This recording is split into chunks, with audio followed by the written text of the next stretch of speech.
Yo creo que Alberto Fernández está atrapado entre Cristina, Máximo, Moyano, Massa y sus propias dudas.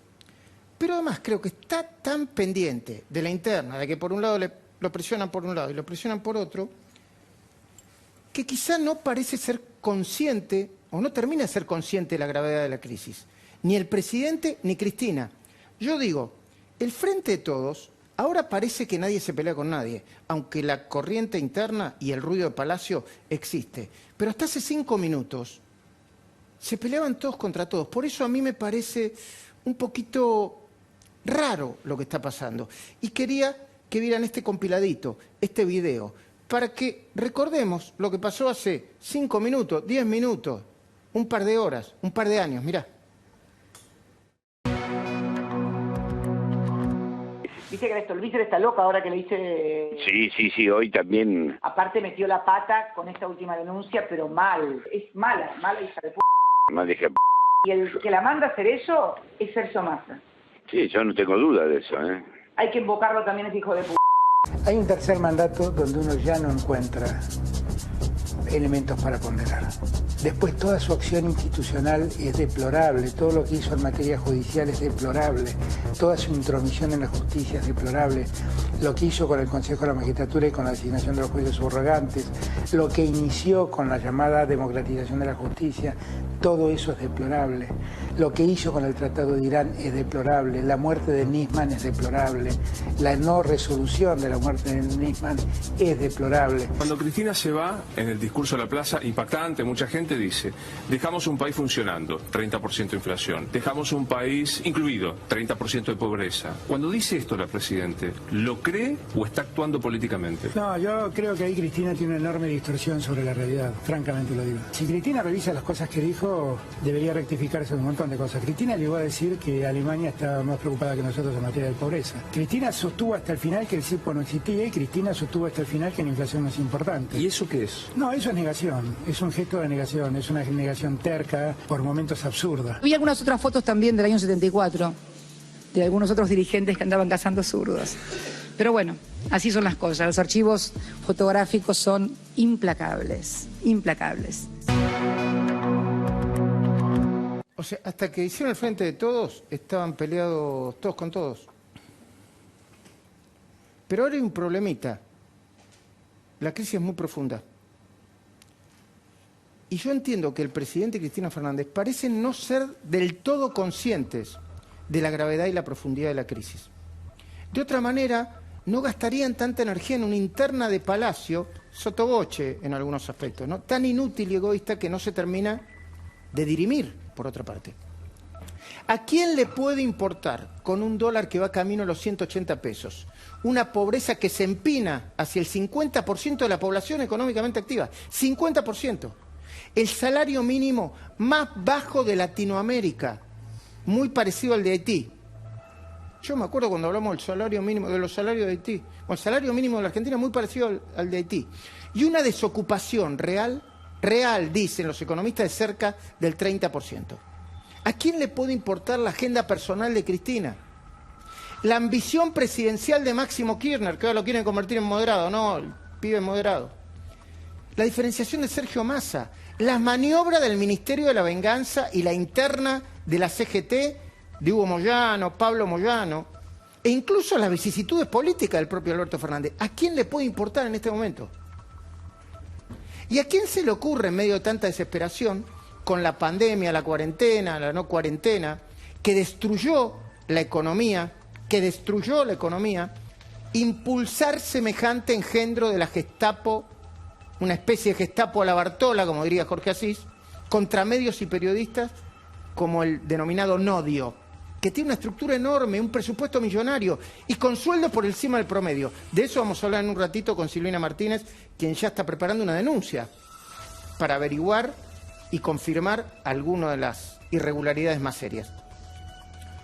Pero ayer, como si vivieran en un mundo paralelo, muy cerca de Cristina, se mostraban mitad resentidos, mitad satisfechos. Decían, por un lado, que había fracasado el plan de emancipación de Alberto.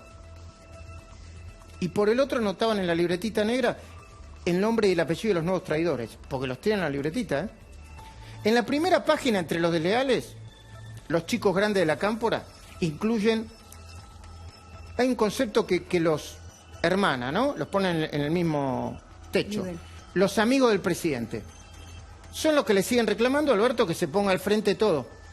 Incluso que empiece a ignorar la sugerencia de Cristina o las imposiciones de Cristina. ¿Quiénes son? La mayoría de los gobernadores peronistas, bajito se lo dicen. Los intendentes no camporistas del conurbano y muchos de los máximos dirigentes de la CGT. Los chicos grandes de la cámpora ya señalan con el dedo a cada uno de los representantes de los sectores. Uno dice Juan Mansur, gobernador de Tucumán, demasiado amigo de Alberto. Otro Juanchi Zabaleta, intendente de Burlingame, muy amigo de Alberto. Y Héctor Dáez, de la CGT, oficial. En la segunda fila, los incondicionales de Cristina empezaron a incluir a Sergio Massa. A ellos no les gusta la estrategia de diferenciación de Massa. Consideran oportunista, viste que ayer reveló la intención de incluir a los más altos funcionarios públicos y representantes legislativos entre los pagadores del aporte extraordinario, ¿no? Junto a los poseedores de los grandes patrimonios. Yo te digo cómo creo que termina eso. No los van a incluir. Primero van a decir, pero ¿cómo? Tenemos que comparar la fortuna, qué sé yo. Pero Massa ya habrá dicho, bueno, yo lo propuse, ¿viste? Pelito para la vieja. Eso a los chicos de la cámpora no les gusta nada. Mis fuentes, muy cercanas a los chicos grandes de la cámpora, en este caso, dicen que no les gusta. Este fin de semana, Alberto hizo saber a la vicepresidenta una vez más que no va a fundar el albertismo. Y a sus amigos también. No vamos a hacer el albertismo. No nos sirve, no podemos. Pero además confirmó, entre sus asesores de confianza, que no va a haber cambios en el gabinete. Sin embargo, cuando hablaba, en público o en privado, en vez de reconocer la enorme gravedad de la crisis, volvió a poner el acento en los enemigos de siempre. ¿Quiénes son? El expresidente Macri, los medios de comunicación y en especial los periodistas críticos. Hay un dato no menor, que nosotros los periodistas sabemos que es no menor. Hace mucho tiempo que Alberto Fernández no habla con ninguno de los editorialistas de los principales medios de comunicación. Con ninguno, María Julia, no, Federico. Sí. Con ninguno, perdón. Y con esos periodistas, con esos editorialistas, antes se reunía una vez por semana. Y no es que dejó de verse por la pandemia, Parece que está enojado con los colegas. Los percibe excesivamente críticos. Acusa a algunos de ellos de haberse afiliado al, escucha esta porque nos van a poner cartelito en cualquier momento, el Club de los Socios de la Devaluación. Cualquier momento, la culpa de devaluación la tenemos Nelson. Hola Nelson, nuestro amigo. Franco Liberatore, te van a anotar, Por eso ahora prefiere el presidente, más que entrevistas con preguntas incómodas, como hacía hace un tiempo, conversaciones con descendientes de amigos, como las que mantuvo con Horacio Gorbisky. Quizá Alberto no termine de ser consciente de lo que está pasando con el dólar. Yo creo que sí. No, a ver, o tal vez confíe demasiado en el ministro Martín Guzmán. Guzmán, ya lo sabemos, minimiza el impacto en la inflación del dólar blue. Dice, no, el dólar blue no importa en la inflación. Hoy no impacta. Además dice que confía en el campo, que va a ir liquidando divisas. Tranquilo, dice, vamos viendo. Sube las tasas de interés en pesos. Flexibiliza la compra del dólar al contado con liqui, lo vamos a ver esta semana. Y pone un nuevo cepo a las importaciones. Todo el mundo se pregunta, Mañana empieza de nuevo a abrir los mercados. ¿Será suficiente?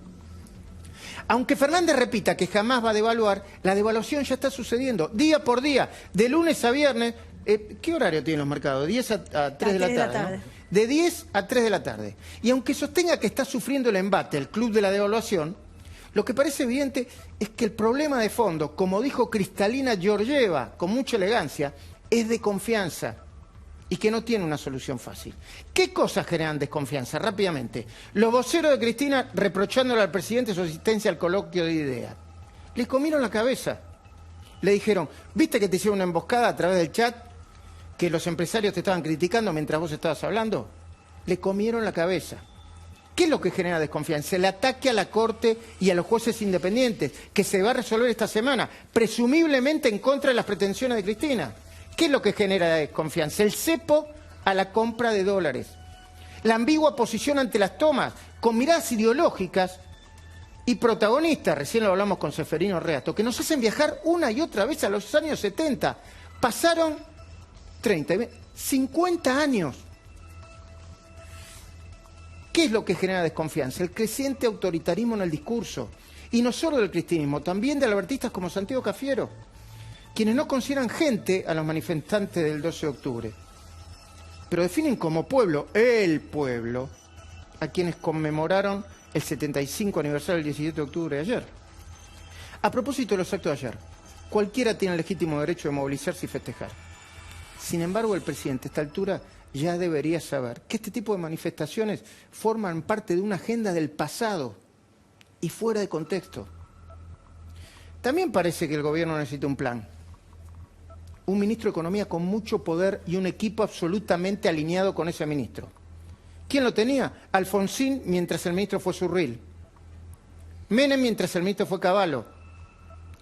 Y Duhalde y Kirchner mientras el ministro fue Lavagna. Lo que pasa es que Lavagna fue a otro coloquio de idea, denunció la cartelización de la obra pública y ¡puf!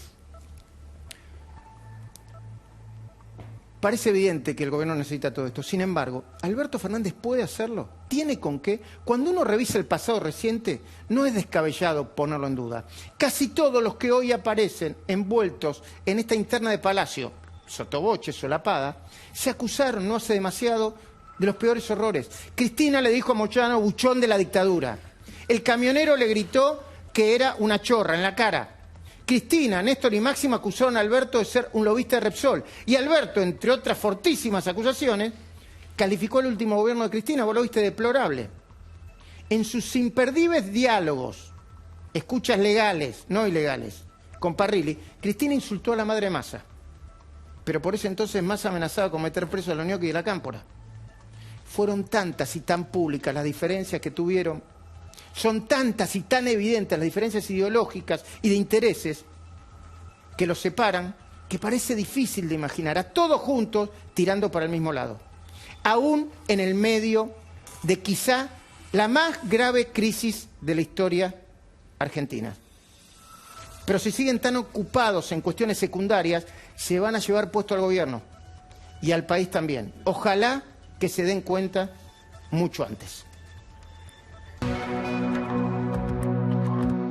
Dice que el Vícer está loca ahora que le dice... Sí, hoy también... Aparte metió la pata con esta última denuncia, pero mal. Es mala hija de p***. Mal hija de p***. Y el que la manda a hacer eso es Sergio Massa.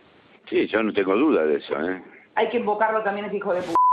Hay un tercer mandato donde uno ya no encuentra elementos para ponderar. Después toda su acción institucional es deplorable, todo lo que hizo en materia judicial es deplorable, toda su intromisión en la justicia es deplorable, lo que hizo con el Consejo de la Magistratura y con la asignación de los jueces subrogantes, lo que inició con la llamada democratización de la justicia, todo eso es deplorable. Lo que hizo con el Tratado de Irán es deplorable, la muerte de Nisman es deplorable, la no resolución de la muerte de Nisman es deplorable. Cuando Cristina se va, en el discurso de la plaza, impactante, mucha gente dice, dejamos un país funcionando, 30% de inflación, dejamos un país incluido, 30% de pobreza. Cuando dice esto la Presidente, ¿lo cree o está actuando políticamente? No, yo creo que ahí Cristina tiene una enorme distorsión sobre la realidad, francamente lo digo. Si Cristina revisa las cosas que dijo, debería rectificarse un montón de cosas. Cristina llegó a decir que Alemania estaba más preocupada que nosotros en materia de pobreza. Cristina sostuvo hasta el final que el CIRPO no existía y Cristina sostuvo hasta el final que la inflación no es importante. ¿Y eso qué es? No, eso es negación, es un gesto de negación, es una negación terca, por momentos absurda. Había algunas otras fotos también del año 74, de algunos otros dirigentes que andaban cazando zurdos. Pero bueno, así son las cosas. Los archivos fotográficos son implacables, implacables.